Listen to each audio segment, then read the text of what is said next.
What is up, people? The Heck Podcast. Woo! Yes! Dude, it has been... We took like a week off for freaking Thanksgiving and ate so much, I have food coming out of my eyeballs. And it was nuts, dude. We did like lasagna for Thanksgiving dinner, which is really a slap in the face to pilgrims, I feel like. But... oh, God, man. I freaking love... Like, Thanksgiving is slowly becoming my favorite holiday. Like... I always had a... Thanksgiving was always, like, interim to me. Yeah. Because, like, the way that my family always did it, for the longest time, we had, like, the same stuff for Christmas that we had for Thanksgiving. Oh, yeah. Like, eating-wise, there was always ham. Yeah. And sometimes, I guess, that, you know, they would make a turkey because... they wanted to do it differently than how they made it on Thanksgiving. So it was always sort of the same food. So yeah, Thanksgiving was always like, this is just like the pregame for Christmas. Yeah. Dude, for me now, like, I married up. Dude, I married up, alright? And here's what I mean by that. Freaking my wife's mom makes dressing. And I used to be like, dressing's whatever. Dude, if they made a casket out of this dressing, and I'm my age right now, and I'm in perfect health, I'd let them kill me and bury me in that casket in hopes that I come back to life and eat myself out of it. Kill Bill style. But instead of 3-inch punches, I'm just chomping through the whole thing. 3-inch bites. Yeah. That, like, so, dude, I don't know. Like, and then they don't make it for Christmas and stuff. So, like, we pre-gamed Thanksgiving on, like, Saturday before Thanksgiving and had, like, turkey and dressing and stuff like that. But on actual Thanksgiving, they were like, well, everybody's going to be burned out on that. Let's just do lasagna. I'm like, mother... Dude, honestly, like, people think that I'm, like, satanic for this, but I don't like lasagna. You don't like lasagna? It's like the... like, the magnum opus of freaking... Italians. They're like, wait, we've made noodles, we've made this sauce, let's mix it. Well, I don't know, man. Like, you're not sold on it, huh? I have this weird thing with ground beef. Wow. I think it just stems from like childhood massacres and nightmares of like eating so much gristle that like you vomit and stuff. Yeah, you know? the gristle, dude, the chunky parts in it. So like, I mean, every single time I've tried ground beef in just about any dish, like when I was younger, I would get freaking gristle. Yeah. Like in spaghetti or lasagna or even like a hamburger, and that's why I have such a complex with ground beef. Yeah, now. you're like, oh, so like lasagna is like usually full of it. Yeah. With most people, and that's why I don't partake in it. It's kind of like for a lot of people out there, they're gonna be like, oh, this is freaking gross, but. One of my friends made spaghetti for me one time, and they put ground turkey in it. There's no gristle, and it tastes pretty close to it. It doesn't have the same consistency and texture, but it tastes pretty close to ground beef, and it just doesn't have the gristle, and it was good. It was good. Yeah, I think there was one time, and I made this like pasta stuff. I feel like it was like little bow tie noodles. I guess it's like farfalle or whatever. Yeah. And some fancy noodle name right there. And I had this vodka sauce, which is kind of like, you know, like regular sauce, but like there's cheese in it, kind of. Is that what makes it vodka sauce? It's not actual vodka. Damn it. Because you can buy like Bertolli's. Like that's my go-to sauce. Yeah, Bertolli's like stuff, dude. They know what they're doing. But it was the vodka sauce and the farfalle noodles, and like, you know, I cooked up like some bell peppers and garlic and all that, and did, you know, the stuff magical in the skillet. Italian things. And then like my dad had made I think it was like New York strip or something the night before, and I had a lot left over, and it was in the fridge, and I was like, I'm gonna make some like New York strip steak pasta. Dude, there you go. And so I mixed up, you know, recooked the steak, not too much because, you know, you'll make it tough, but dude, it was freaking awesome. I love Parmesan cheese, man. All that stuff. Yeah. Just, it was, I mean, I was just like, oh, you know. Just burying yourself. It was so good. I was like, you know, Carrabba's has nothing on me. Hell yeah. Dude, we always like, anytime I ever make lasagna, I buy like a little thing of the Bertolli Alfredo sauce, because they've got it in like the little freezer area or the cooling area. Maybe it's like, I think it's Bertolli. I don't know. But they've got it in like the refrigerator area of like the Italian food. And dude, I'll put some of that on the lasagna, like in the layers of the lasagna. Oh, I see. It's so good, dude. That's so awesome. Good. But yeah, freaking Thanksgiving was awesome, but now Christmas is coming up, and also... Dude, December got here like so fast. No joke, dude. Like usually, what is that saying? You're slow as Christmas. Mm-hmm. Like Christmas is not slow anymore. Not today, bitch. I swear. Like when I was a kid, it took forever to get here, and now I'm like, Christmas was just like two weeks ago last year. Now we're back. I remember Christmas. This is like the first time ever that I remember last Christmas. It's so crazy. Yeah. But dude, like, so there's. I guess right before we actually did our last podcast, so we did the commentary at the last Warrior Stand fight, which was pretty fun. I thought there were some pretty good fights. Did we do, like... I don't think we've done a podcast since then. Really? Yeah, I don't think so. I lose track of everything recently. I don't even know where I'm at right now. Dude. Alright, I'm going to talk to you about this, because it might happen on our next podcast. People don't hate us. I don't care. But either way. Alright. So I've been taking CBD gummies, right? Yes. A friend of mine was like, hey, I've got some THC gummies if you want to try that. Just, see it, if it works. I was like, alright, dude, alright. So normally I'm pretty like, I don't do anything, man. I mean, I might like taste some drinks or whatever, but like I don't anything. You just walk into like random bars and like walk up to people and be like, hey, let me taste that drink. Let me get a swig of that. Can I have a taste? So like, but yeah, I don't like drink to get drunk and all that stuff, and I don't know. But either way, so I was like, yeah, I'll try it. He was like, it might help you out. He was like, if you do the CBD stuff and you're still having panic attacks, just try the THC gummies. I was like, well, it's a gummy, so yeah, I'll do it.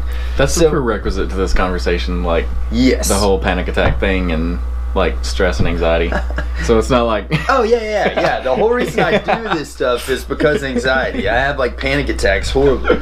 You're like sitting there driving and you're like, dude. So I'm on a cloud. It was nuts, man. So dude was like, I was like, well, how much should you do? Because I honestly have no clue. And I was like, I've got zero tolerance, so tell me how much to take. He was like, all right. He was like, well, I'll take like two gummies, and then I'll smoke something. And I was like, well, I'm not gonna smoke anything, but I'll see how many gummies I should take. So like, they're 20 milligram gummies, right? Mm-hmm. I don't know how much THC is, a lot of milligrams, but 20 is how many each gummy has, and then there's like 10 in the thing. So it's like, well, dude, I'm just gonna try like a quarter of one to see if that messes me up. I took a quarter of one, like, and I was totally cool. It's like the bite from SpongeBob that Squidward takes of the first Krabby Patty when his lips are like out, and you just like take a little nibble. Yeah. That's pretty much exactly what happened. God. So I took like a quarter of one, and I was totally cool. I was like happy and like I was not high in the least bit. I was just chill, and I was like very loosened up. So like a few days go by, and I had another quarter of one. So there's like two things that I was kind of getting really stoked about, and I was like getting really anxious. So I took a quarter, and then I took another quarter, and I was like, well, I mean, that really didn't do anything. I wonder like where my tolerance is at. I had nothing going on this day. I was like, I'm just gonna eat a half of one and see what happens, because a half, dude was saying he took two, and he was fine. So I took a half. Dude, I started playing guitar, and I was sending Nick some guitar parts. I was like, well, it was like some higher on the fret stuff.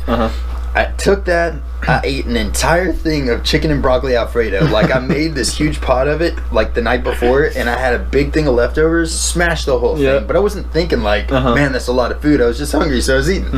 Eating, drinking some food, playing my guitar, and then before I knew it, I was like looking, and like I was on the fretboard, dude. I was like right there. The fretboard was like, and I was like playing it normal, but I was like hyper focused on the fretboard, and I was like right there, and I was doing the song, and then I realized I've been doing that for like 20 minutes, dude. And I was like, what am I doing? I've been playing the same riff for a long time. And then I'm like, dude, I'm like freaking out, and I'm like having a really hard time focusing on like stuff, and I would like zone in and out really bad. And I was watching The Ballad of Buster Scruggs. Oh, nice. So I was watching that, and I couldn't focus on anything they were talking about, dude. And then I was like, what is happening? So I'm like freaking out, right? I'm like Googling how to get on high. Like, how do you, like, what do I do? So I'm like, oh my God. So I freaking go. One thing was like, give yourself a bath, or like take a bath. How to get on high. I know, like my Google search history was retarded for like 2 days, but... So I'm like splash myself in the face with like cold water and stuff. I'm like, all right, well, one of them said just take a nap. So I like go to lay down, And I like, as soon as I close my eyes, I see like a kaleidoscope of like meat. It was like meat food kaleidoscope. Like, I was freaking out, dude. I don't even know. And that was only with half of it. So insane. Yeah. I figure we should probably all, like, we should just get a guest on that wants to try it, and then just take one before the podcast. Yeah. And then go for it. I mean, so maybe that next sounds podcast, good to me. Yeah. we'll try it out. But as far as for my anxiety, taking more than I needed to was the worst thing for my anxiety. Because I was like, everybody's going to know you're high. What if you don't come down? You just, like, I was just freaking out. It was hilarious. But I mean, those are the thoughts that happen to you whenever you don't mean to get as high as you got. Like, you always get to the point where you're like, all right, I gotta calm down right now. Yeah. Everything's going too fast. I was like coming in and out of consciousness. I was like focusing really, really heavily on something and then totally losing track of time. And I was like, oh my god, it's like 11 o'clock. And then I looked down and it was like 3 o'clock. I was like, what is happening? Yeah. Oh, that's freaking hilarious. Yeah, and so my brother keeps on being like, dude, just try it again. Don't have to like take so much. I haven't taken it since then. It's been like almost a month now. And I'm like, maybe I'm just gonna back off. Yeah. It's pretty wild. Yeah, I'd like to give it a try, see what happens. Yeah, somebody, like, you might have been you that said it's like different strands have different properties, and like one of them might be kind of more psychedelic than the other. Yeah, like, I think that might have been what I had. Your body processes it differently when you smoke it and when you digest it, because when you eat it, it gets processed by your liver. Yeah. Instead of, the bloodstream from your lungs. And I noticed it took a little while longer for me to just get unhigh. Yeah. I don't know. It took me a little while to like just chill out. Trying to get unhigh, that's freaking It was nuts, dude. It was pretty crazy. I remember the first time that I ever smoked, and it was probably, like, honestly, it was one of the worst experiences I've had, like, with anything like that. Yeah.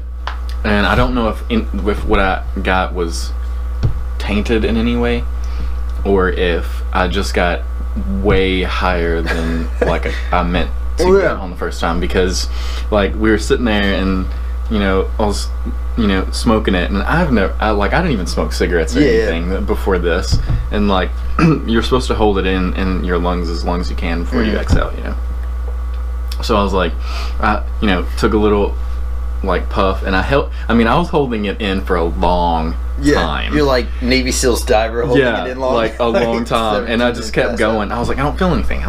Kept going. I don't feel anything.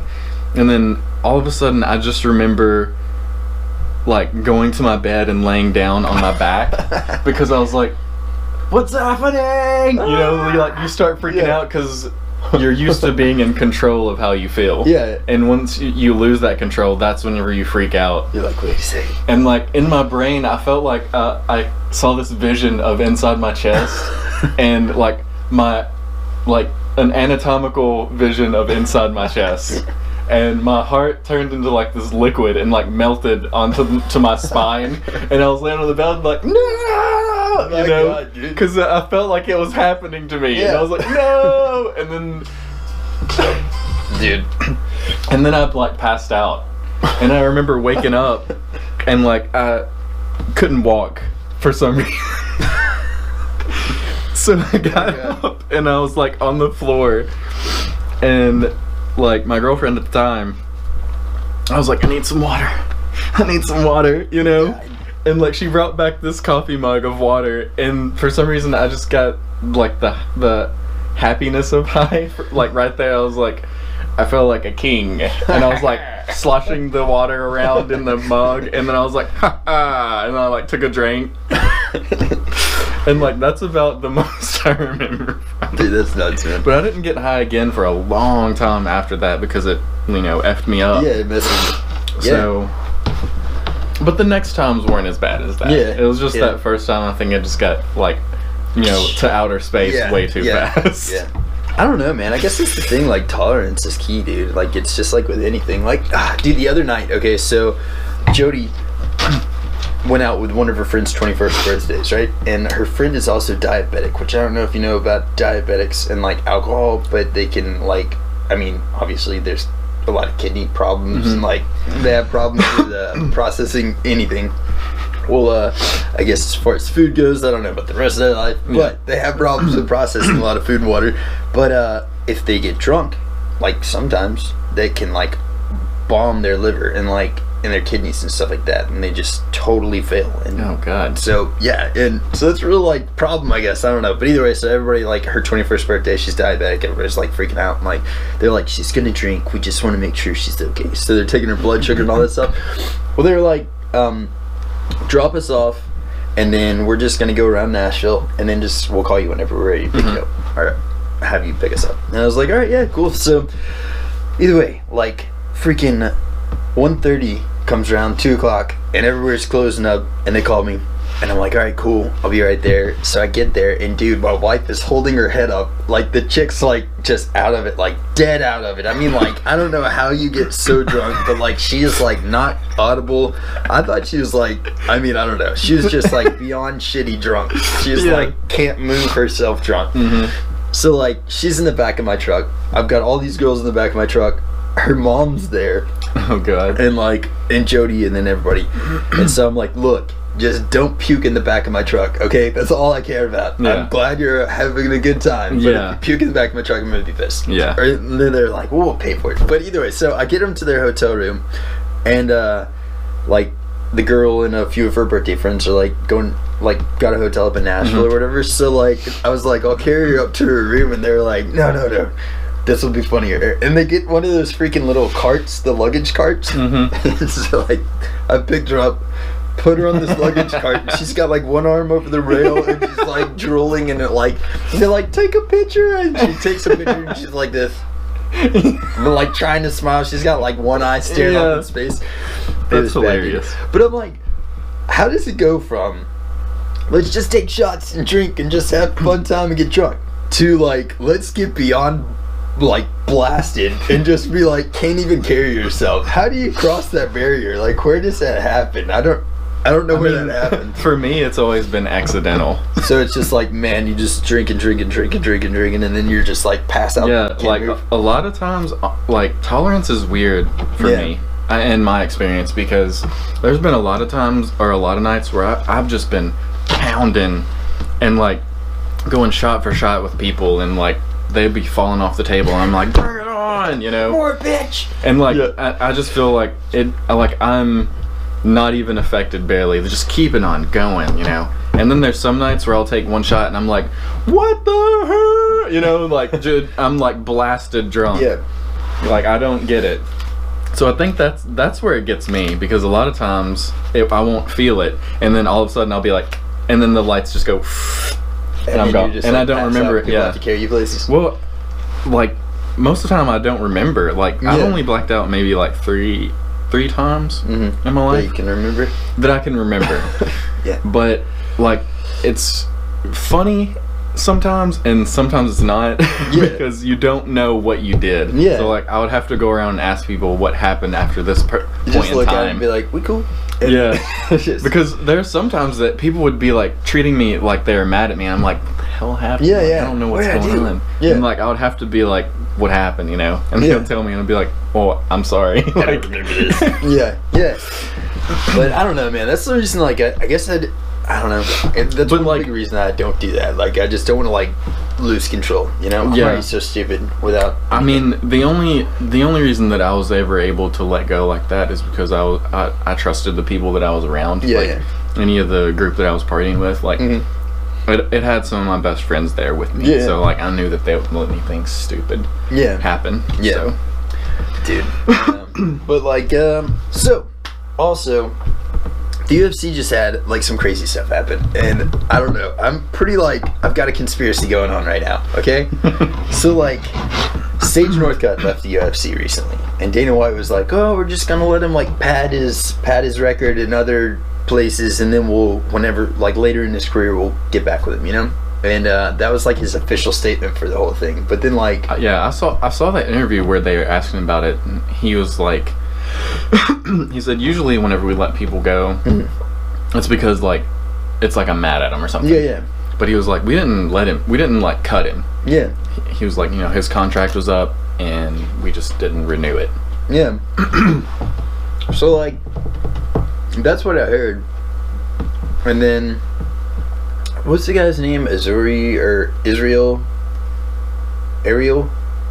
He's like a huge, he like interviews a lot of people for the UFC. I think his name's Ariel. Yeah, there you go.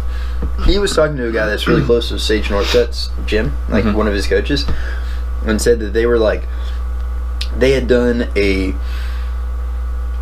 his contract had ran out. UFC hadn't re-signed or hadn't negotiated it yet, and then they were eligible to get other offers from other companies. And then he said that they had an offer from another company that whenever they presented it to the UFC couldn't match the offer. So the UFC just pretty much let him go. But they did, before that, try to get him on, I think one of the last UFCs that was going on, or this one coming up. I can't remember what it is, but they pretty much were like, now we're going to this other company. And then, so at the time I had no clue who the other company was, but I had a good idea. But now it's ONE FC, so it's like One Fighting Championship. And they've got Sage Northcutt and freaking Demetrius Johnson, which is, I mean, neither one of those guys are small draws for the UFC. Like, Sage Northcutt, a lot of people like him just because, like, his looks, Super I guess. Sage. Yeah. And then freaking Demetrius Johnson. Dude, that's, like, for that division, he was, like, I mean, Jesus. I mean, he's one of the best fighters in the world, period. Like, I mean, nobody else in the world has ever pulled off fake suplex to flying armbar. Like, ever. Yeah. And he said that's something he trained. I'm like, what the hell, dude? He said he trained that. I don't know if anybody ever will recreate that move. Because he is just on another level of athleticism. Yeah. But I mean, like, so my whole thing is, I feel like either one of two things is happening, right? Because I feel like with the Demetrius Johnson fight, his last fight, I feel like it didn't look like him, like the same Demetrius Johnson that we had seen before. He didn't have like the same intensity, and he also didn't have the same like flair. He normally has a lot of like cool style with his fights, and he was really reserved. And then he lost by decision, which is another thing where you're like, that doesn't make sense for such a long title streak, such a close fight, to go to the decision for that. For what's his name? Henry Cejudo. There you go. But yeah, so it just didn't make a lot of sense to me. And then immediately, I don't either, man. And so it didn't make sense. Then he got traded to ONE FC, and I was like, And then now a lot of people are getting picked off by him. Or maybe not a lot of people, but I definitely feel like there's more to come. I don't think Sage is going to be the last person from the UFC to go to I don't either. FC. I think there's a lot of stuff going on behind the scenes that we don't know about. And I do believe that they have some sort of deal worked out between them. I think it's either that, like either they've got like, all right, we're going to crop some of your guys and you can have some of our guys. Either it's that, or the Yakuza's running ONE FC. It could be that. Is it based in Japan? I don't know. No, it's in Singapore, I think. Where is that? It's somewhere over Singapore? Yeah, I think that's where it's from. Let me Google that. Isn't that like Australia? Or New Zealand? ONE FC. Alright, we're going to see really quick. Boop. I've been watching a lot of Jeopardy recently on Netflix, so dude, you should know this. Yeah, it's Singapore. Yeah, it's Singapore. Oh, dude, so a few things about ONE FC that like really has me interested, right? First, soccer kicks are legal, and I sent you that video of all the soccer kicks. I mean, holy shit, dude. I don't. Those that are just insane, dude. It's some of the most brutal stuff you could ever see. Because when a person is down and you see them get kicked, it's almost sad. Yeah. Because it's like whenever you like, it's like kicking a dog or something that's not ferocious. Yeah. Yeah, exactly. Because they're down and they're like, and then they just whop, and it's like, dude, it looks insane. Like they're dead. Yeah. And knees on the ground are legal. Knees, you can fully knee them in the face. Back Jason Mayhem Miller, his famous move in Pride used to be knees to the head. Like he would get them, or like he would, try and take them down, and when they would sprawl, he would jump back to where their bodies are perpendicular, and he would take their head under his arm, and he would like knee them in the head. He would like push off their back, and knee them in the head. That was like his signature move in Pride. There's some crazy freaking stuff out there, and I actually so I think ONE FC, like if they keep a lot of the regulations out of it, I think that would be pretty cool. And the one thing that I really like about it too is the fact that it's all like streaming right now. Like we could watch it if there was one for free on my phone. Yeah, I mean that's the way of the future, honestly. Like, I mean, cable TV is just a freaking dinosaur. I don't think it's going to become obsolete because so many people, that's all they have. Yeah. Because it's been around for so long. Especially like the older generation. They don't know anything about Netflix, barely. But, I mean, that's the way of the future. Streaming directly to your phone, anywhere you're at. Yeah. No matter what you're doing, you can get it, And I don't know, man. There's a lot of cool stuff that's going on with like streaming apps and stuff like that now, but the one that I'm against though is the whole Disney thing. Disney Plus, dude, that one killing so much. That one got me so heated because did you hear they just canceled Daredevil? I know, literally, I want to throw my drink through the screen right now and just hopefully hit it livid Disney. Because that was one of the best shows that Netflix has ever had. There was a Netflix exclusive. Yeah. And the reason that happened Best Marvel was because of Disney. Yeah. Their streaming service, period. They already canceled. And they're not gonna bring them over to Disney Plus. No, because Disney Plus is considered family friendly to an extent. So it's gonna be more PG-13. The most gore you would see is like what you would see in a Star Wars movie. Yeah. Like that's it. It's so not gonna go crappy. beyond that. Yeah. And that's why I hate it. Because what made that series was the darkness, the gore, and the raw everything about it. Like it was. Yeah, it's very gritty. Yeah, I mean it was realistic. Like that had some of the most realistic gore and like damage effects, like bruises and cuts that I've ever seen in my life. Dude, I freaking love that show. And I've seen a lot of that stuff because like gory movies is one of my things, but that had some of the most realistic looking cuts and bruises I had ever seen. Yeah, that was a freaking amazing show, dude. I loved it. And the way that they ended season 3, like the first ending before it went to the stuff with Bullseye, spoiler, but before they went to the stuff with the Bullseye at the end of it or whatever, whenever they were talking in the diner, I was like, yes, like everything was perfect again, Yeah. Like homies just got together, now chicks like an equal part, they're all like best friends again. I was like, yeah. Which, by the way, the way that they incorporated Karen Page's story into that, and it gave you a whole new light of her as a character. Yeah, one of the last episodes that they did it. Yeah, and that was the beauty of that show, was the character development. Yes, because they have every character in that show, they gave you a reason to feel something for that character. And that's why I love that show. Just amazing. They totally screwed up, man. Netflix screwed up so bad by dropping that show. Which I'm sure it's not just Netflix, but dude, my God. The fact that they're dealing away with almost every Marvel thing on there. Like, I honestly thought that they got rid of Luke Cage and Iron Fist because they weren't doing so good. Yeah, I mean... And I was really hoping that the new Daredevil was like, yeah, it's going to stay around. Stay around, yeah. But now I'm looking at freaking... Which I don't like Jessica Jones, really, anyways. I didn't see the second season. The first season was good. It just... The way that she used her abilities, to me, was just... Yeah, like... She broke locks on doors. Like, that's the most that she used her abilities in that show was breaking a lock off of a door, or opening a locked window, or busting a door down. Like, there wasn't much use of her ability. She was really, I think, like... able to drink a lot in a single bound. Yeah. I think, like, chicks that watch, like, maybe, like, shows like Sex and the City and stuff like that, but then also might have a nerdy side, really liked her style. The best part about Jessica Jones was Kilgore. Yeah. He was such a good character, and that's what made that season for me. And I'm like, well, whatever, I never saw season 2, but they're coming out with season 3, and then The Punisher season 2. That's going to be the last ones. God, I know. That's what I'm saying. Like, I'm looking at them like deer in the headlights. Like, they're about to get out, and it doesn't matter how good the freaking Punisher thing is. I hope that they do the Punisher with that in mind. Like, this is going to be our last one. Let's end it with a bang. I think they will, maybe. Hopefully, unless the filming is already over and all that stuff, but... I guess since everything's kind of happening right now, like we didn't know that was going to happen with the freaking Daredevil. That sucks so bad. They're such good actors in that, man, and I feel so crappy to like give them a farewell. Yeah. It was an awesome Another show that freaking did that to me, though, was Marco Polo. Did you ever watch that show on Netflix? Amazing.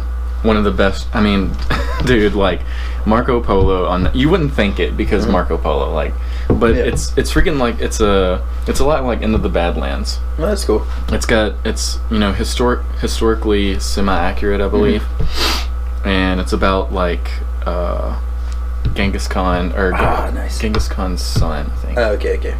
Maybe, or grandson, one of those.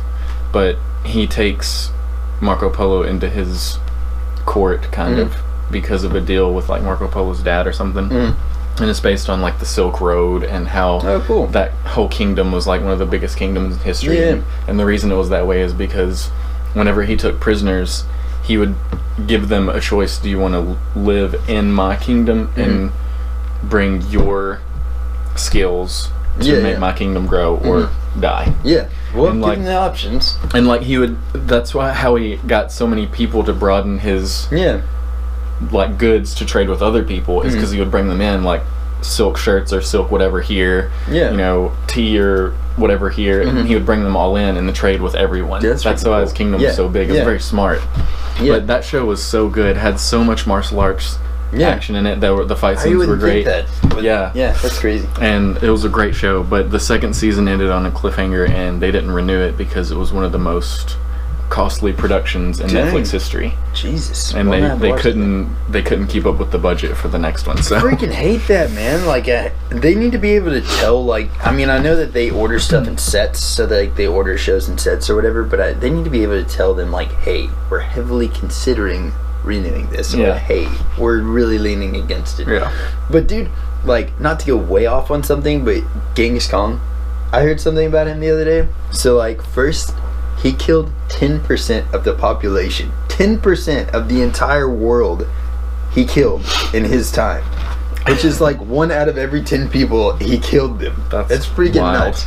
And like, he killed so many people that carbon dating stuff, they can tell whenever Genghis Khan was alive and when he died. Before, during, and after his terror, because like the amount of carbon emissions, like fires that people lit and stuff like that, was diminished so much during his lifetime that like they're crazy. Like, look at that, it's so nuts, man. I mean, and he did it the hard way. He didn't just push a button and like blow people up like we can nowadays. They freaking spears and arrows and like, I don't know how he did it. I don't know. I mean, the Mongols were a very like tactically advantageous society. Like they had all kinds of tactics. They were some of the best horse riders in history, and they were some of the best horse riders that could also shoot bows from horseback. Like, I mean, talking about riding as fast as you can and accurately hitting people, dude. It's nuts. I don't even know how they do that. Me with a compound bow, I have to breathe before I shoot at like 30 yards. I'm like, and they had just the bows that you make from, you know, recurve. They're just like, go. Like, how the hell do you do that? And then on the freaking back of a horse. I don't even understand it, dude. It's ridiculous. And the way that they dealt with like traitors, it showed it in the show, but it was called something, but I couldn't remember what. But they deemed it like a honorable death. Like if you chose it, because you could choose this way, or you could, you know, stick to your gun and say, I'm not a traitor, and they would just kill you anyway, but probably in a worse way. But the honorable way, I think that this was honorable, maybe. I might be completely wrong, but they would trample you with horses. Really? Like, put a bag over you and, like, lay you in a field, and the horses would just trample you. Okay. So if it's like a lot of horses... they had to trample you a couple of times, probably. Because, I mean, like, it's not like one giant steamroll. I'd just be going for the waist every time, dude. I'd be going right for the dick. Just mush his dick off. And yeah, like, trample. Dude, oh my god. That would be horrible. Who would think, like, who thinks, like, all right, this is really an honorable way to go? Because they thought of horses as, like, you know, they worshipped them in a way. That's cool. Because, you know, they were... I think the Japanese people got it right. You know, making them like do the thing where they like gutted themselves, like that. That seems like more of a. Alright, he went out on his way. You know what I mean? Seppuku. Yeah. I don't know. Can you do that? I don't know. I'm not putting that situation, but I feel like if it came time to it, if I don't know, man. You got to figure like you're probably gone through some shit if you're in that position now. You know what I mean? So I figured like. It would just depend on the situation. Like, I would do it if I wanted to redeem myself from a dishonorable act or something. Yeah, like for your family or whatever. But if I was like about to be taken hostage and I was fighting, I would go out fighting. I wouldn't stop and be like, all right, I'm sorry. Height, you know. Yeah. I would go out fighting. Dude, yeah. And you know what? You're gonna have to kill him. Like, I would, you know. There's no coming back after something like that. Like, you gut yourself, and especially back then, like, you're just dead. And, like, did you ever watch 47 Ronin? At the end of that movie, I was like, he's gonna make it! He's gonna make it! And he's just like, ah! I was like, he can still live! He's like, ah! Yeah. I'm like, oh my that God. one was one of the worst ones I saw, because usually they're fast, but he was like, slow. Which that's probably really how it is. I mean, like, I don't know how sharp those knives were, but they're probably not cutting through intestine that easily. God, dude. I mean, they were some of the sharpest blades in history, though. That is true. Because they folded the metal like however many times. Yeah. Like, well, they if used you think to about it, like, they used them a lot more than we did. You know, like, now, if we've got a sharp knife, it's like, oh, that's a sharp knife. But, like, back then, it's like, dude, it had to be. Yeah. It had to be sharp. They used to, like, the way that they would determine the quality of the blades, or, like, they would, before they sold them, they would call them, like, 3-body blades or 4-body blades. And that's, like, and what they did is they would hang up, I don't know if it was actual human bodies, it might have been, but they would hang them up, like, I think it might have been pig bodies or something, because it's kind of I think they semi-accurate. still do that with pigs too. And they would hang them up, and however many it sliced through, that's the quality of the blade. It's also got to show a lot for the dude wielding the sword too. He just cut through 3 pigs. And then he hands it over. 4-body. 4-body. Next. That would be a few hundred extra. Jesus, dude. People were so much more barbaric back then. Like, I mean, we're such a pacified community now. Like, people get triggered over, like, if you say a word wrong, if you accidentally say a word, or if you say a word, like, we're not even talking about, like, racial stuff, alright? I'm saying if I say, like, if I accidentally, like, said somebody, look, if I ask somebody, oh, what do you do? And she's not pregnant, she hates me now. And everybody in the room hates me, you know? Like, there's a girl today. And don't look pregnant. It's not my fault. And it's not that I don't know the difference between a heavyset person and a pregnant person. It's where the weight is at. If you've got this dome coming out here, but the rest of your body looks normal, I'm like, you probably look pregnant. But now I can't even ask you because I've been burned too many times. And I'm genuinely concerned about your well-being and about that baby in that belly. But I can't even ask you. Dude, like, this happened today, right? My wife was there, and there's, like, a girl that I've seen before. And she was like, my wife was like, oh, did you notice anything different about the girl over here? And I had noticed right off the bat something looked really weird about her, but I didn't want to say anything and be like, oh, hey, nice this, because, like, what if she didn't mean to do that, you know? Yeah. So I was like, yeah, I do. And then she was like, what do you notice? I was like, and there's just, like, other women staring at me in the room. I'm like, I don't know, I guess, like, did you do your makeup different? And then they're like, her eyebrows, they were like freaking thumbs on her face like this, just like really dark eyebrows. And apparently she got her eyebrows dyed or something, I don't know. But, like, yeah, apparently people do that. And but dude, she was like, but before they get, like, the day you get them dyed, they just look like caterpillars on your face. Yeah. They were super thick, and I was like, what the fuck? But, like, as soon as I saw it, I was like, yeah. But I didn't say anything. Either way, that's what I'm saying. We've gotten so freaking like pushovers nowadays, and people are cutting pigs in half and selling swords. But now you can't do that, you know? No. Somebody would say something about it. Did you just see that guy cutting the pigs in half? Shut him down. I'm triggered. Yeah. Swords. I can't look at them. Seriously, though, people are just so they're so triggered nowadays. Today. Wimpy. What happened, man? Because, like, everybody caters to them. That's what happened. Yeah. Everyone started catering to all of the wimpy people. You know, that's what happened. And back then, if you were like that, you didn't get special treatment. Yeah. You know where I think I've heard this before, and I think here maybe is where it came from, right? Like, this dude was hounding Joe Rogan about having a fanny pack. He was like, you know, I bet your wife hates that. And then Joe Rogan was like joking but totally serious when he said it, and he was like, that's what's wrong with men nowadays. He was like, we care too much about impressing women than we do about the functionality of what we're doing. And he was like talking about how functional his fanny pack was. He was like, you guys care too much about what chicks think about you to do something that's really, like, useful, you know? And you can apply that to a lot of stuff. We probably just went down the path of like, chicks don't like it whenever I cuss. Chicks don't like it when I cut these pigs in half. Probably gonna cut them in half in the dark. And then eventually it just stopped happening. Yeah. You know? Dang it. Dude, so I got a random funny story for you. That was just a wild tangent. I know. It's all this alpha brain. Jesus. I'm hyper now. I mean, seriously, no prejudice against women or anything. Yeah. But like, I feel like in recent times though, women have started to stop caring about stuff like that. In more recent times, they're sort of more like okay with being one of the bros, kind of. Yeah, I think so too. Which is really cool.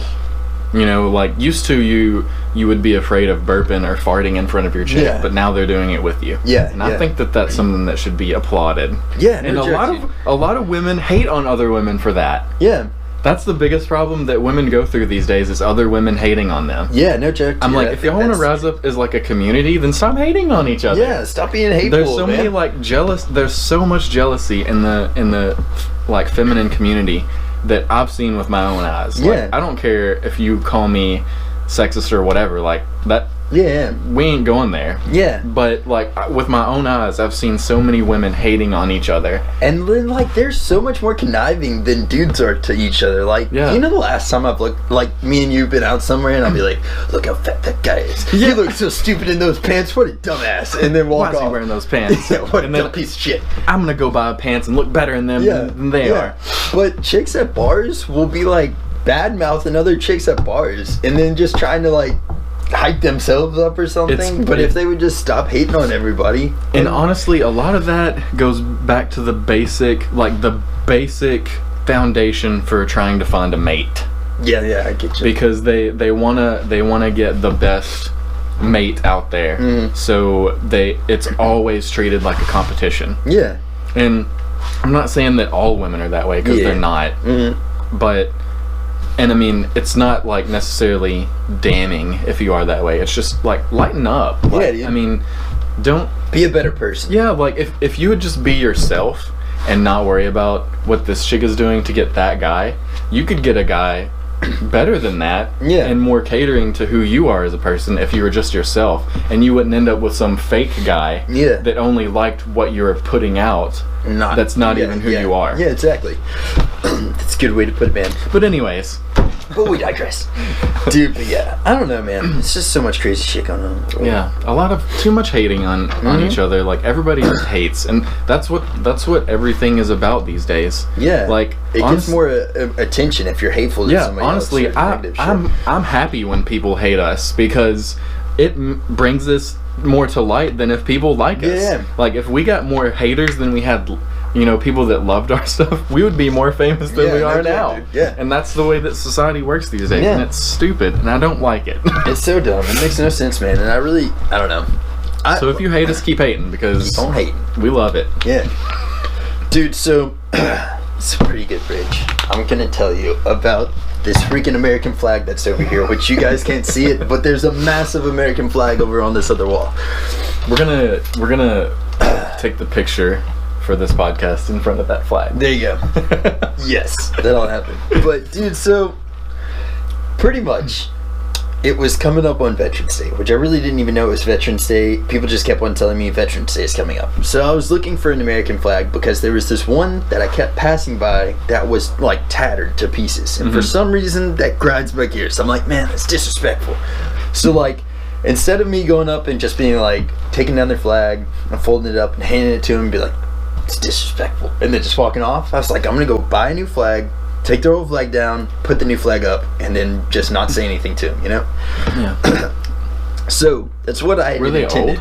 Did you know? You didn't know? No clue. It's just a flagpole in front of a house on a major intersection. Okay, so you saw it a lot. Yeah, a lot. And I was like, I'm gonna fix this. So those were my intentions, okay? So just disclaimer, and keep that in mind while you're hearing this story, okay? So it was late at night. It was all good intentions. Yes, there was the best intentions. Well, it was like late at night.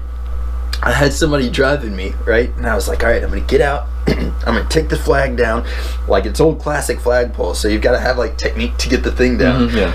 So I'm, like, going for it. I jump out. The car stops and, like, lets me out. I jump out. I, like, undo the rope, start pulling it down, and I grab the bottom. There's like a clip on the bottom part of the flag, but at the very top of the stars and stuff are, there's like still not coming down to me. So I'm like pulling on it, and like the person's like, hey, just unlatch it from the top. And I like tiptoe and try to unlatch it up at the top. Well, I can't get it, so I'm like, let me just pull down a little bit. I pull down and it breaks the rope in half, dude. So now I've got like a broken flagpole, broken rope. The flag comes down. I'm like, there's no way to put the new flag up. Like, there's no way, because I just ripped the flag off. But it's like dry rotted rope. Yeah. So, needless to say, I did not get to put up the new flag. And now I'm just putting it behind my drum set in hopes that one day they get a new flagpole up and I can fix it. But for now, it's literally just a pole with a dangling rope. And it's still there like 3 weeks later. I feel horrible if you're watching so this. They don't even know. No, I took the old flag back. I was like, well, no flag's better than a torn up flag.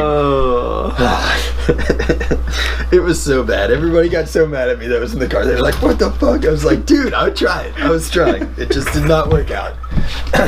Gotta roll with the punches sometimes. They probably think some sort of neo-Nazi came and just like ripped their flag down. Some hooligans? No, I was trying to present some freedom, okay? Damn it. Dude, speaking of neo-Nazis, I watched a movie on Netflix the other night called Green Room. I haven't seen that. I've seen like things of it. I haven't seen it though. Honestly, it was a great movie, don't get me wrong, but being in a band, it made me, I was just like, oh, I hate this movie. Because like when you're in a band like we have been, you go through so much shit trying to get where you want to be and do what you want to do, and you get pooped on by everything, and you barely make anything, and you bleed for this, and most of the time you don't make it. Yeah. And then on top of that, they're dealing with all of this in the movie. That's like extremely the worst things ever. Yeah. And I was like, that's what makes me hate this movie, because I know what they're going through on the inside, and now they're going through all of this like terrible stuff. Or what was happening? What were they doing? Well, not to spoil anything if you're gonna watch it. Throw it out there, man. But like it's a punk band, and like, you know, they're like bottom of the barrel as far as like money wise. Like they're scraping by. Like, I mean, that's how it is though. Yeah, no joke, dude. And they end up getting this show, and I forgot what happened. Like they didn't get paid much for it, and then one of their shows got canceled, so they were like, well, we gotta go back home, we can't do anything. And they were like siphoning gas, like that's how low they were, and like sleeping at people's houses. Yeah. And so this dude, he's like, all right, I get a gig for you, it's $300.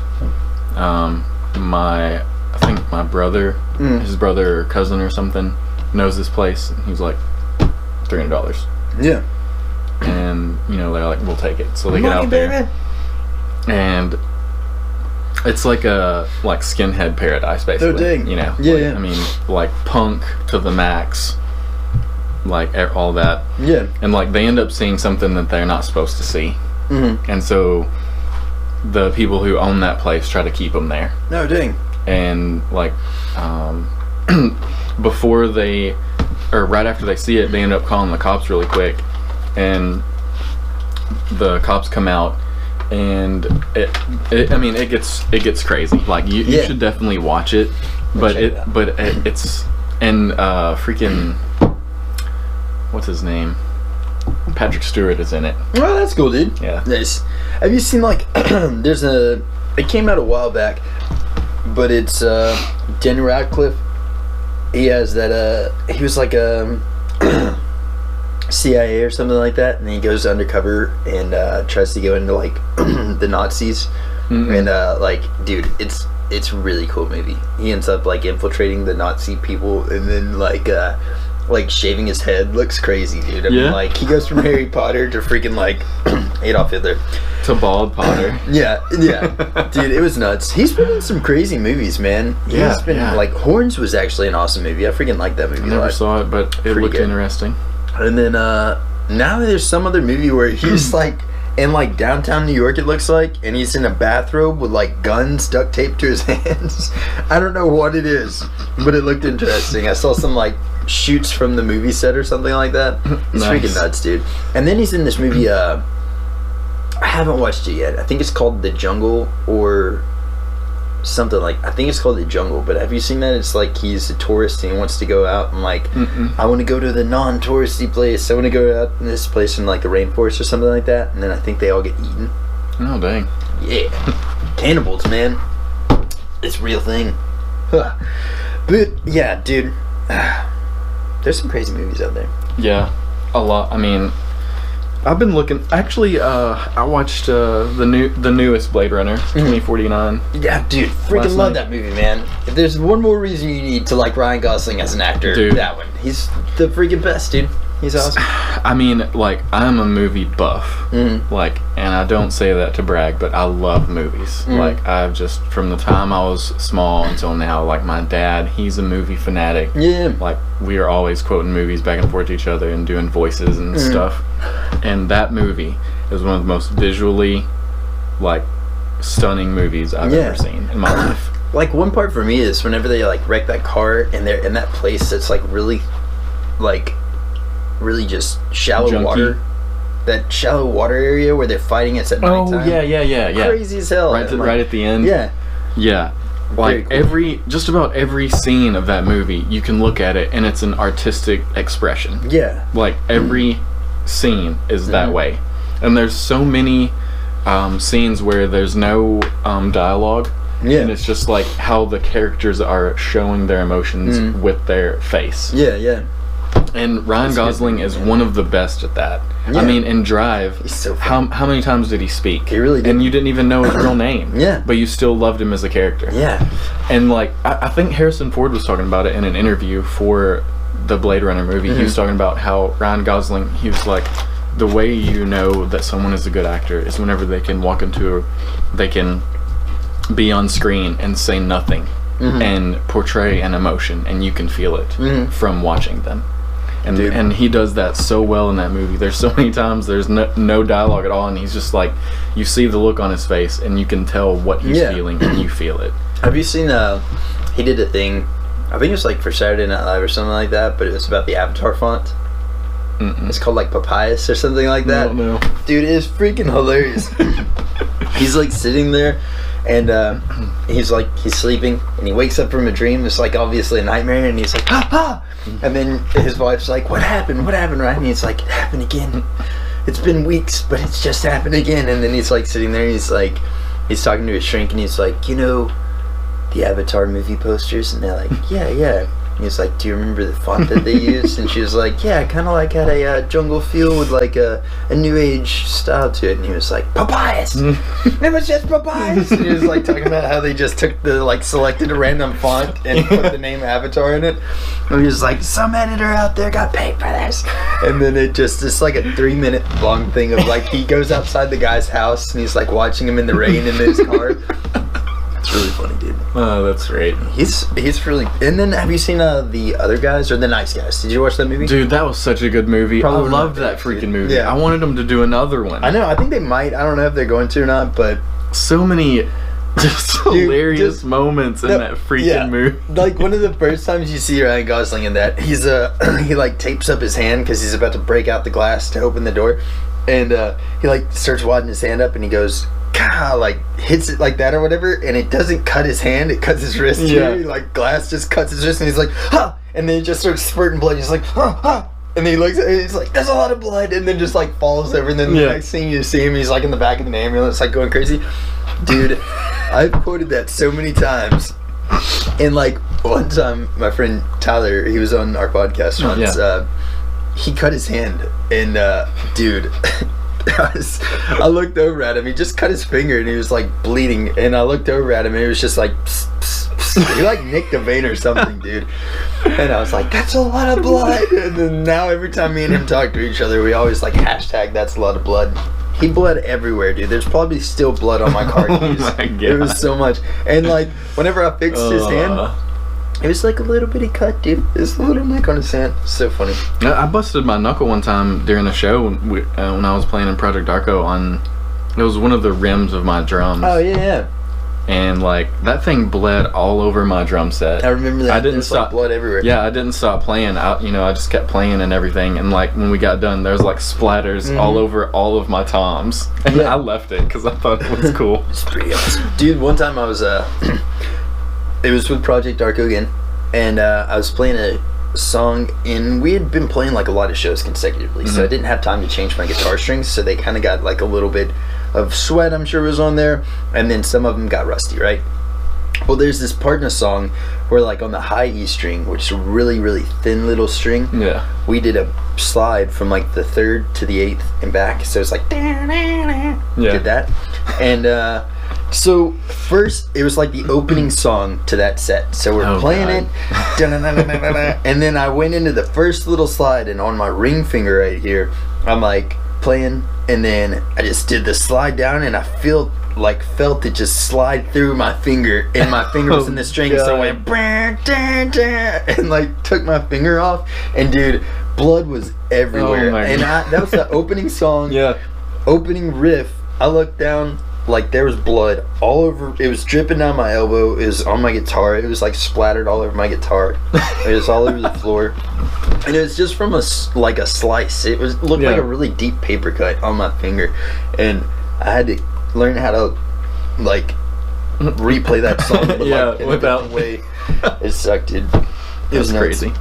I'm telling you, man, like people don't really realize, but like as an independent band, like it's really a lot of blood, sweat, and tears, and you don't get a lot of recognition for it. And that's why, like with our podcast, like I really want to be able to do more of those session videos and get more artists on here, because like anything that we can do to help somebody else, I want to freaking do it. But like, and that's why I think like too, I like fighters, man. Like some of these local fighters that we've met, there's just like there's so much passion and so little actual reward or recognition that you're getting on this level.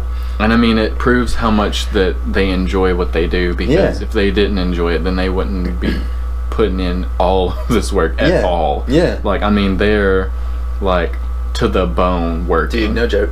And like that's one reason, like I really, I've been talking to Malin, and he'll post stuff on his Instagram page, and it's like, can you see me now? And like, told you I was gonna be the champion type stuff. And like, I don't know, man, I'm so stoked for him that things are going the way they are, and I just hope that he keeps that steam going. And like people like Ben Peverell, he just got played on Lightning 100 or whatever. Oh, nice. Yeah, and like the dude that was like the DJ or whatever, the guy that was like that was playing it on Lightning 100, like after the song was over, gave him a really good review. It's like, dude, he's got a really cool tone and very original. So that's awesome. I remember when we had those guys on, and like when they first played that song, I was like, yeah, dude, you have something. And his voice live, he's got a really really clean, good voice, man. So I don't know, but I just like another thing about it is a lot of people, if anybody's listening to this or watching this from another state, it is 3 times or 10 times harder to make it in Nashville than it is almost anywhere else, because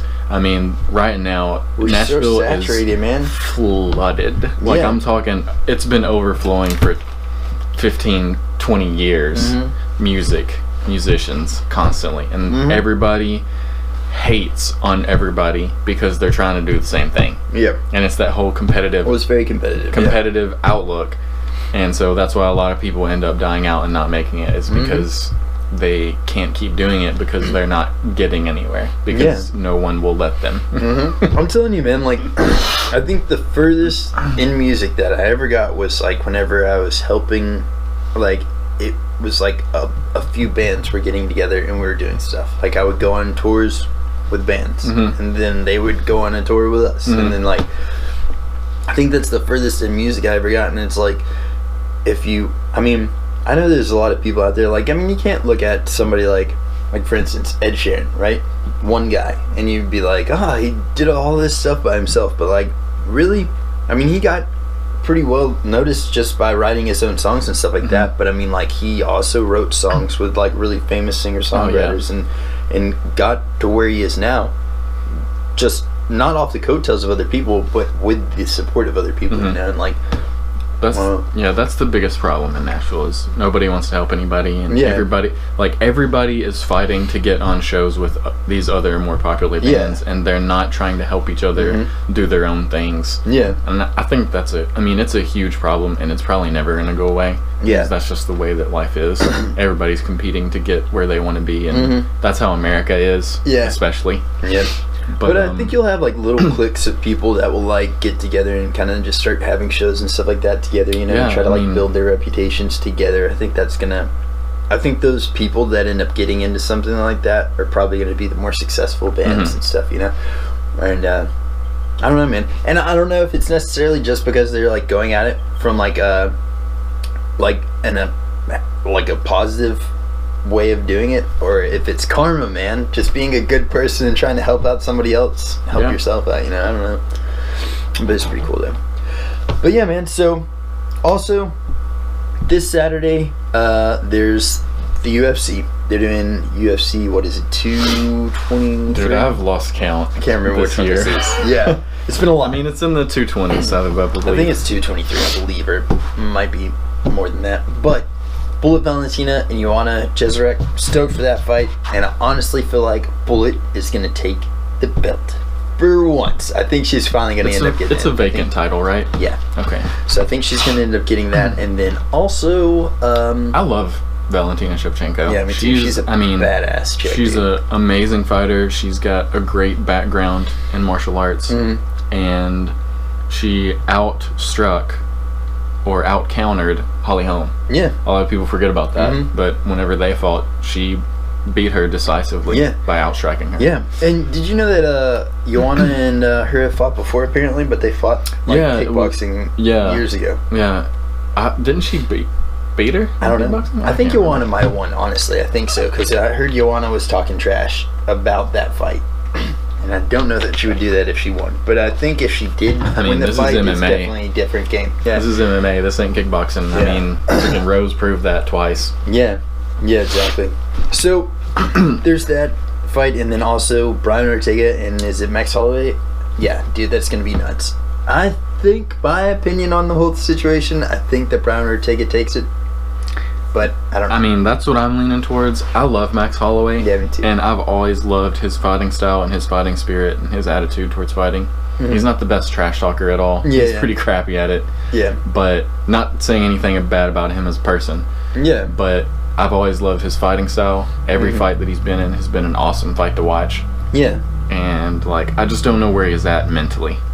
Especially since all of the crap that happened to him in the last few fights or whatever that he had been scheduled for. But I mean, if he's on his game, it's going to be a tough fight for Brian Ortega. Yeah, I think so. Because Max Holloway not only has the techniques, he has that toughness that is Hawaiian born. I don't know, man. I feel like Max Holloway is a little bit more grounded, you know what I mean? He seems like a more grounded fighter, he's been through it. He's like, this is nothing new for me he's fought the who's who. Title. Yeah, exactly. And I feel like the who's who of the featherweight division. Jose Aldo, Conor McGregor, all of them. Yeah. He's probably the only decision that Conor McGregor has. And that's huge, man, because whenever they fought, that was Conor's... the second Nate Diaz fight. But I mean, hell, that's a very, very small class to be in, and a pretty good elite class. But I mean, I don't know. I just feel like he seems a lot more grounded in the fight, and I think that I think Brian Ortega seems like he is kind of in this cloud. Maybe he has a false sense of self right now. You know what I mean? Because everybody's blowing him up. He just knocked out Frankie Edgar, which is huge, but. I feel like maybe... blew my mind. Yeah, I was definitely not never expecting thought that. I thought maybe a choke, if anything, but no, I didn't knocked him off his feet, knocked out. Yeah. Boom, starched just... Dude. Yeah. Oh, and then, dude, alright. Did you hear anything about the Tyson Fury and... I know it went to decision. Yeah, Deontay Wilder. And I know he got knocked down hard in one of the last rounds or so. It was freaking nuts, dude. But overall, the consensus that I've heard is Tyson Fury got robbed. He did, yeah. I had the fight 8-4 as far as rounds one, because I had Deontay Wilder only winning 2 rounds, and the round said he knocked Fury down in. Like, I think it was the 9th and the 12th round, and he had those 10-8. So I think he had both those 2 rounds 10-8, but every other round, I think Tyson Fury had him, dude. Was it just like more strikes landed or just outboxing? Yeah, more strikes landed and outboxing. I mean, dude, he was just like, for a bigger guy, he was moving. He moves. He's got a strange. It's strange, kind of, but it's like effective. Yeah, the way he moves. He's walked a lot of people down like that, man. But he's got got that head movement. Yeah, and for such a big dude. But I don't know, man. Yeah, the judging on that was so horrible. That's why I brought this up. Like, dude, there was what was it? I think it was like somebody did 115-10, 110, wasn't it? I can't remember exactly how it was, but there was one judge that leaned very heavy to Deontay, and then another judge that leaned very heavily to Tyson, and then the other judge was 113. Yeah. So it's like, I don't know, man. Like, how can all 3 of those guys differ that fight so much? There was one fight that went on, and there's like a legit scoring system. So like, how did that one guy say definitively that he got? I can't remember how many rounds that they said that Wilder beat Fury in, but I mean, dude, I had it like, I don't know, it was nuts. It was honestly crazy. I think legitimately, when it comes down to them having a full-on split draw, they need to go more round, sudden victory, sudden death. I mean, it's got to happen. A fight like that is like the Super Bowl of fighting this year for boxing. You have got to have a definitive winner. You can't do that. I mean, you're robbing the fans, you're robbing the fighters, you're robbing everyone when that happens. Freaking go to a sudden death round, and if nobody gets knocked out and it's a draw still, keep going until it gets fixed. Dude, like, honestly, if it would have kept going, Wilder would have knocked him out. Because, like, the 12th round, I do not know how the hell Tyson Fury got up. Dude, it was like he got smashed. I mean, I saw the knockdown, and he was just flat, like... Yeah, he was flatlined, dude. And then he went like this. Oh! And got totally up. And then I watched an interview with him, and he was talking about how, like, whenever he got to his feet, he was like, dude, I was sure-footed. He was like, it never happened.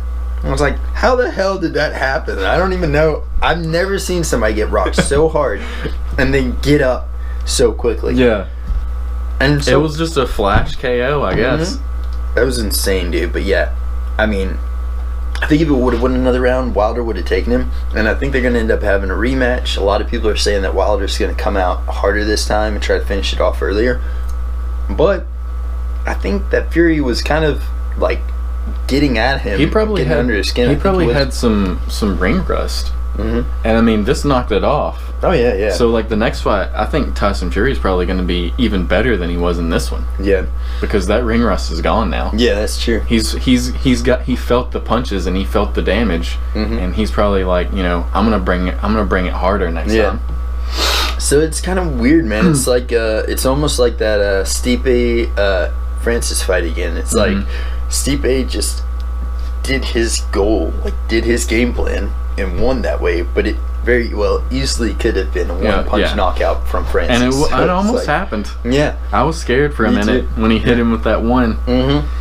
But, so, I mean, I think that's the way that the Wilder fight is. Kind of like, everybody's like, yeah, if he rematches him, he's probably going to knock him out. But, I mean, I don't know. There's a reason he has that many knockouts under his belt. Yeah. Like, it's not all straight luck. It's not all, you know, just because of... I mean, he's got a lot of power. Yeah. But, I mean, there's something there that he has. But really though, like sudden death, it needs to happen. It's gotta happen. I mean, there's probably not a fighter out there that has happened to that would say, no, I don't want to fight another round. They'd be like, hell yeah, I want to prove myself. Yeah, and especially after it goes to the judge's decision, and like by that time they've had a chance to, if they feel like they've been robbed this fight, they have that chance to take that second breath and be like, all right, dude, yes. I mean, I'm sure they're drained, and so that adrenaline would probably wear off pretty quickly into that like overtime round. Maybe they should make that round shorter or something. But yeah, I mean, by that time they have a little bit of time to kind of collect themselves and be like, dude, I feel robbed. Or maybe they should make the sudden death round unlimited time, and first person to get a knockdown wins. kind of go football style on it. I mean, or hockey does that, right? Yeah, I mean, why not? Why not? Why would you want to have a chance of getting another round judged crappily? Yeah, that's true, man. Just whoever knocks the other person down first wins. Like, I mean, it's just complete nonsense. That's not a thing. Yeah, your life and your career is in the hands of these judges who have ulterior motives to their own. I mean, there's no way you can say that wasn't rigged. Like, one judge. There's no way to be unbiased. One judge bid in favor of Fury, and then the other was straight down the middle. That was such a rigged fight. I don't understand. Like, because there's no way around it. Like honestly, a way that they could get around that is if they make the judges anonymous. Yeah. Because the reason that they do that is because they're like, oh man, people know me. Yeah. If I judge this way, I might get killed. Somebody might kill me. Mm-hmm. Like literally. They should make the judges anonymous. That would fix it. That would fix the judges having to be worried about being biased. Yeah. Because somebody could have got to that judge before this contest and been like, if you don't judge it this way, I'm going to kill your family. Dude, Deontay Wilder is from Alabama, okay? And I'm not doubting that my home state would do something like that, okay? I mean, seriously. We got some pride, dude. When there's that much money involved in the betting of this, there's a lot of shady stuff going on behind the scenes. Somebody won so much money there, dude. Can you imagine the guy that's just like, I bet $100 that it's a draw. Somebody just won a shitload of money because everybody was like, all right, either Fury's gonna outbox him or Wilder's gonna knock him out. Yeah. There was probably like I would love to see what the odds were. A handful. Yeah. But yeah, man, so we've got some other guests lined up. And I'm kind of thinking for like our podcast, like to end the year, just going to be doing like some closer to home stuff, like more Fellas episodes, get some of our friends on here and stuff like that. And then starting in next year, really gear it up and start getting more people on, more guests on, start doing the session videos again. And we're wanting to do a Proper 12 Jameson drink off. And hopefully that'll happen soon. We just can't find anywhere that actually has Proper 12 whiskey. And I don't even know if it's in Tennessee. Like, I don't know. That's the problem. Like, it's the Irish don't know about the honky tonk, I guess. It's not fully everywhere yet. Oh, yeah. So that's really what we're looking at. Like, I'm gonna try my best to get a hold of Conor McGregor and be like, dude, seriously, just drive that truck on down here. Bring it on down. We'll review it. We'll crack a barrel open. Yeah. And see what happens. I'll go a couple rounds with you if that's what you want. I mean, it won't be a couple. If it's actual sparring, I'll be like, all right, come on. It's just the spinning kick. Yep. Spinning kicks him through this window. I'll take a couple of shots of the Proper 12 first, because I need a little bit before I step to him. Yeah. It'll be like that fight scene in Snatch. I freaking love that movie. That movie was hilarious. When I'm just like floating, the gypsy, horizontal in the air. That movie was awesome, dude. But yeah, so we're probably gonna end up doing that, like ending the year, kind of like close to the chest, doing some more Fellas episodes, some friend stuff, maybe doing some funny things like the THC Gummy podcast episode. And I'm pretty excited for that. I think it would be hilarious. So we're probably gonna do some stuff like that. End the year out strong. Maybe even do a Christmas one. I don't know. And then we're also wanting to start doing like some live fighting, like watch the UFC events or watch some 1FC events or something like that. Get some food, invite some friends over, and do a live stream on YouTube. So we're working on that. Probably going to be at the starting of the year before we get that, or maybe even this the end of the year one. Oh yeah. Cyborg's fighting. So yeah, got some stuff in the works. Definitely going to be playing it close to the chest for this little part. But yeah, anybody that's watching it, thank you guys for watching with us and stuff. Yeah. I don't know. It's cool. It's a good ride. Yeah. I don't know. Yeah. I mean, I'm excited to keep going forward. This is one of those things that I've been doing, or we've been doing. It's since February, actually. Oh, so it hasn't even been a year yet. Not even it feels like a year. I know, it does. It feels like we've got a lot of experience under our belts. Yeah. But it's really been awesome. To me, like, I've learned a whole lot about stuff that I didn't know anything about before, like when we did certain episodes. Yeah. And I like meeting new people, man. That's my whole thing. I think we've I really hope that people keep watching, because I don't want to feel like I'm talking to nobody, I guess. Yeah. But I don't know. It's cool being able to talk about stuff. And yeah, I don't know. My stomach's like, why did you put all these Cheez-Its into me? You sick bastard. I mean, I haven't ate anything like all day. I had a cup of coffee. Holy crap, and like dude. this little peanut butter cracker slowly. I'm really trying like to. I want to start doing like intermittent fasting or like time restricted eating because like of all of the dieting and all of the fancy crap that people are doing, I think that's one of the most legitimate ones out there that is worth anything. Yeah, I think like if you the way I understood it is like start it out and then cut it off early. So like once you put anything in your body, eat within that time frame and then just cut it off. So like if you're wanting to do like the only times I ever did it, I did it like if I woke up and I ate something at 8 o'clock in the afternoon or at 8 o'clock in the morning. Afternoon, who has 8 o'clock? I don't know. 8 o'clock in the morning to 8 o'clock at night and cut it off at that. But I've heard people cutting it off at like 6 o'clock at night or whatever. But just as soon as you start it, find your ending point. And it does work. I do remember, like, for me, the main thing is like I eat a lot of, like if I go to sleep and I'm like laying in bed, I get hungry all the time, dude. And I'm like, man, I want like a whole gallon of Fruity Pebbles. Like I'll eat the whole box of Fruity Pebbles. So like me cutting that out was a huge thing.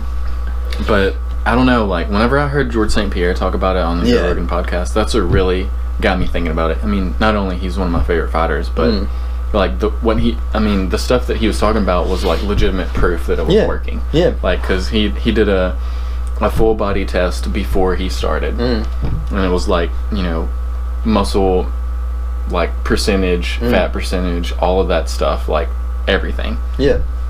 And he did time restricted eating for however long, or the intermittent fasting, and then he went back and did the same test, and like it showed that his fat, he weighed the same as whenever he went there before, exact same weight, and it showed that he had lost, the fat percentage had went down, and the muscle percentage had went up.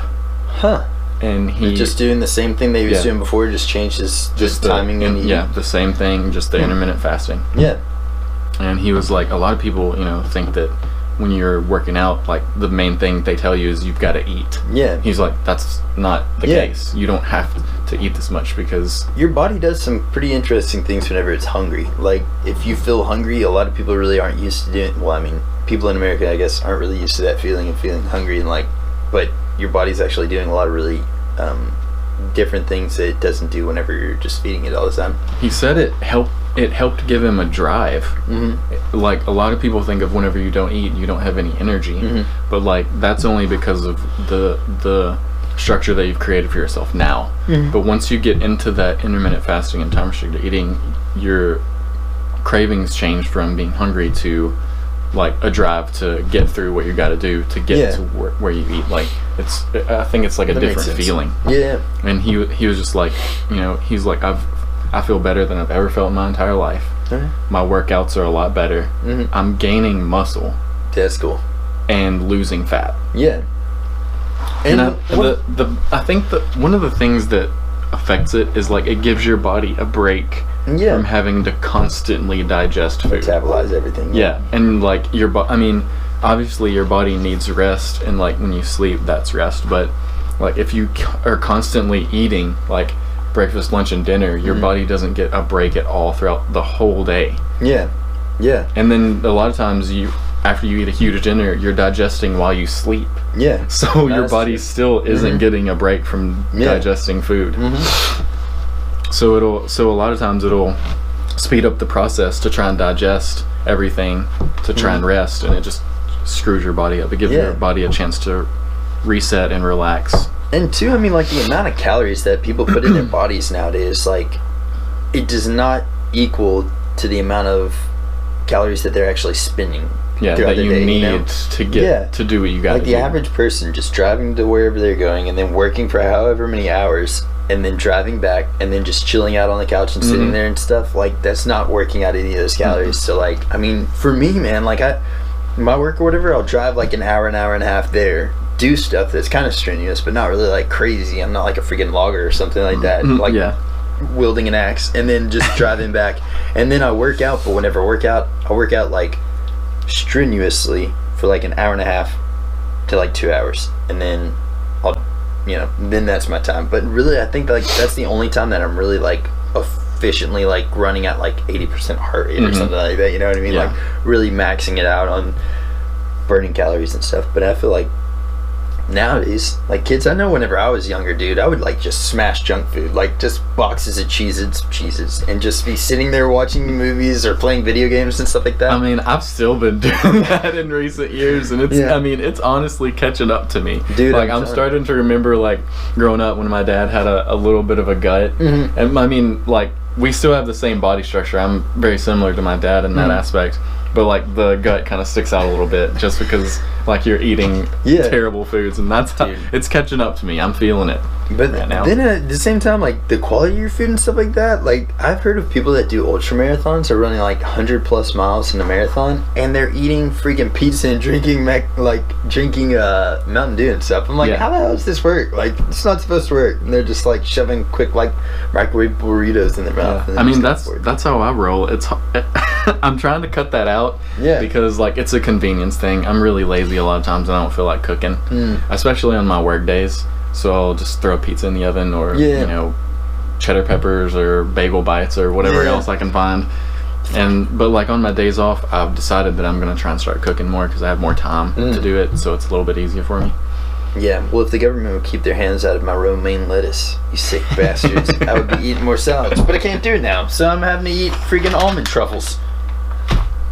Almond truffles. But, well, hell yeah, man. So we're gonna, next week we'll be doing another podcast. And, yeah. So we'll be doing them from here on out. Probably maybe skip one for Christmas or something. But we'll do an extra one just for you guys or something. And then, we're gonna try to do that live fight something. We'll figure out something to call it. I don't know. But either way, man, you got anything you want to finish it with? No. I'm pretty hungry right now, though. So I'm gonna go home and try and figure out what to eat. I don't know. Hell yeah. Well, dude, you guys take it easy. Thank y'all for watching. Until next time. Later. Cheers.